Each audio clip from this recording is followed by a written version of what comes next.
Maybe we should start. I think we all have a vision of, the Dublin that we'd like to see. It's, that being a safe place. I must admit, I've never been frightened to go into any area, but I know other people that have.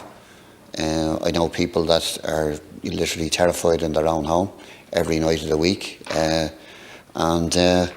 think it also needs to be a place that ordinary people can afford to live in.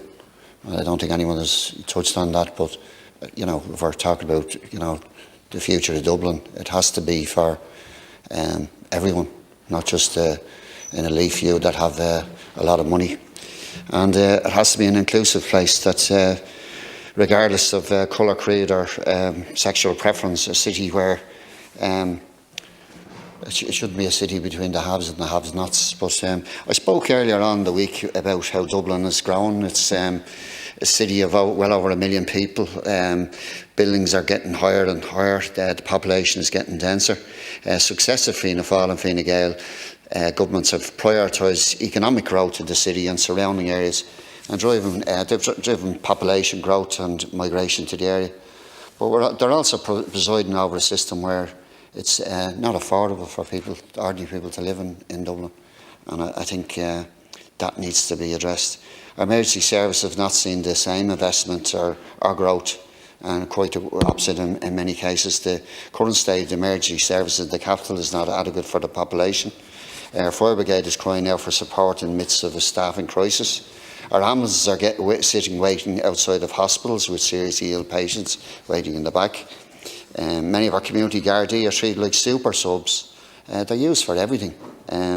Duties outside embassies, concerts. They plug the gaps all the time, but all the time it takes them increasingly away from the very communities they should be working to build relationships with. And the way in which the defence forces are being decimated will take more time than I have actually here today.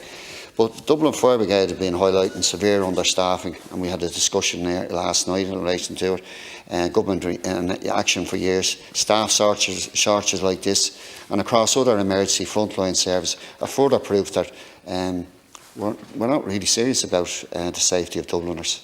We need a fire service that has the equipment, the staff, the capacity and the capability to respond to fires and all potential incidents. We don't have that at the moment.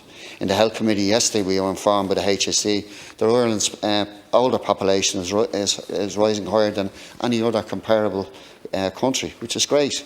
But this was in the context of dangerous overcrowding in our hospitals and the inability of ambulances to discharge patients into the care of hospitals so that they can get back on the road and help those in need.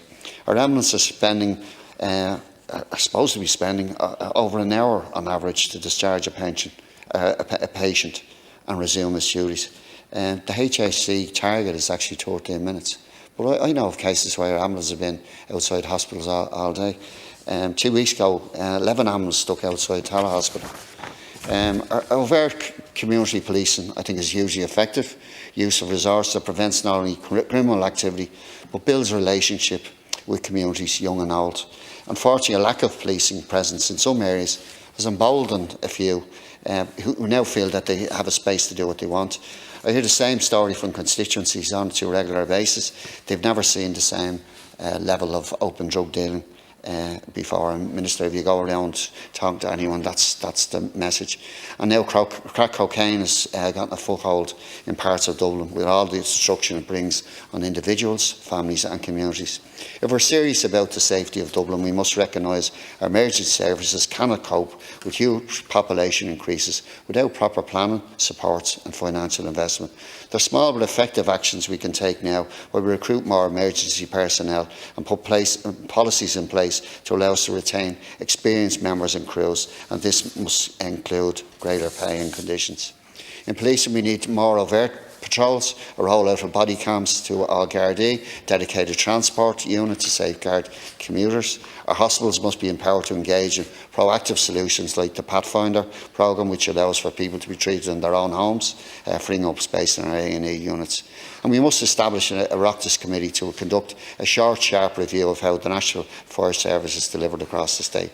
If we want Dublin to be a safe place to work and raise a family in the future, it has to be affordable. We must put proactive measures in place.